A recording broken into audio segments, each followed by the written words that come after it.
ഒന്ന് നിശബ്ദരായി നിങ്ങൾ തന്നെ സ്വസ്ഥരാവണം. എന്നാലാണ് ശാന്തമായിട്ട് ഇരുന്നിട്ട് എന്താണ് ദൈവസ്തുതിപ്പ്, എന്താണ് ഈ ആരാധന അത് നമുക്ക് കേൾക്കാൻ പറ്റുള്ളൂ. നമ്മെ തന്നെ ശാന്തരാക്കി ഇരിക്കുക, ബാക്കിയൊക്കെ ഈശോ ചെയ്തുകൊള്ളു. നല്ലൊരു സ്മൈലിങ്. എനിക്ക് ഭയങ്കര സന്തോഷമാണ് നിങ്ങളെ കാണുമ്പോ. കാരണം നീല സാരി, മാതാവിന്റെ കളറുള്ള സാരി, ഇന്നത്തെ ദിവസം കർമ്മല മാതാവിന്റെ തിരുനാൾ. ഞാൻ നേരത്തെ പറഞ്ഞു കുറെ തട്ടി മാറ്റി, പക്ഷെ അത് സമ്മതിക്കുന്നില്ല മാതാവ്. അപ്പൊ നമുക്ക് കുറച്ച് സമയമുള്ളൂ, ആ സമയത്തിൽ നമുക്ക് എന്താണെന്നൊന്ന് കേൾക്കാം. നിങ്ങൾ റിലാക്സ് ആണോ? ഓക്കെ. ഇരുകരങ്ങളും ഒന്ന് ഉയർത്തി, ഇരുകരങ്ങളും ഒന്ന് ഉയർത്താം. നമുക്ക് എത്രമാത്രം ഉയർത്താൻ പറ്റുന്നോ അത്രമാത്രം ഉയർത്തണം.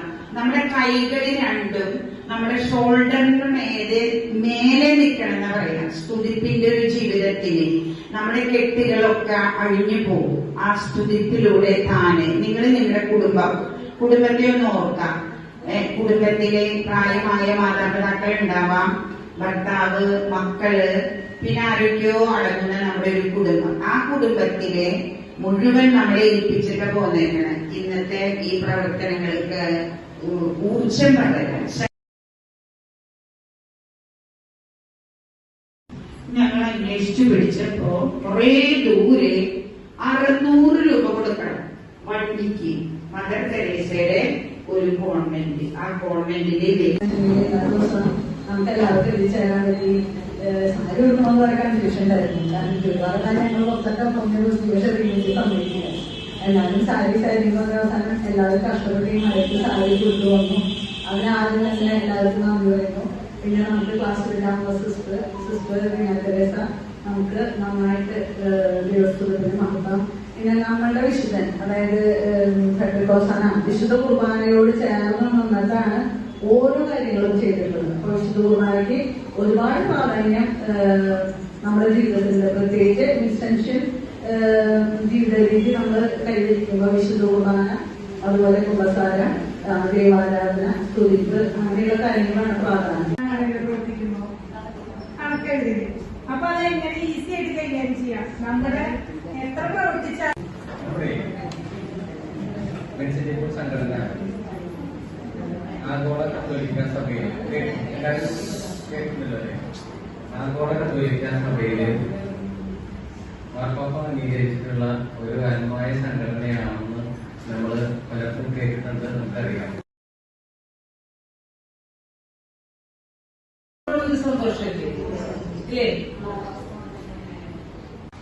നമുക്ക് ഒരു നിമിഷം നമുക്ക് കണ്ണുകൾ അടച്ചിട്ട്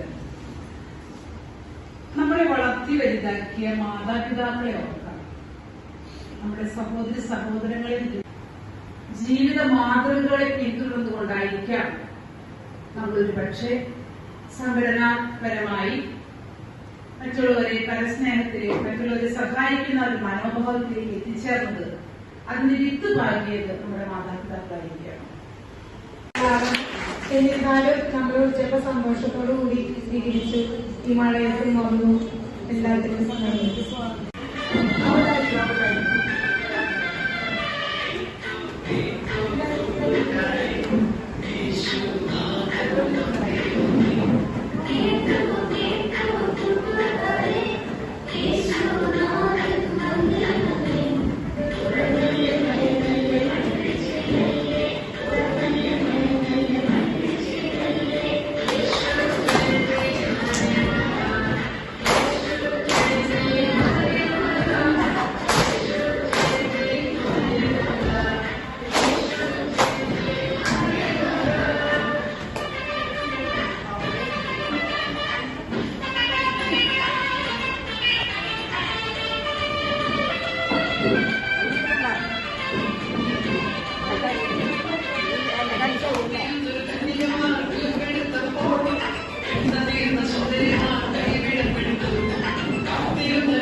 ഭക്തിഗാനമാണ് കേട്ടോ. ഭക്തിഗാനം വേണം. ഈ ഭജനം ഉൾപ്പെടുന്ന ഒരു ഗാനമായിരിക്കണം.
കണ്ണാടി കുഴപ്പമില്ല. അടുത്ത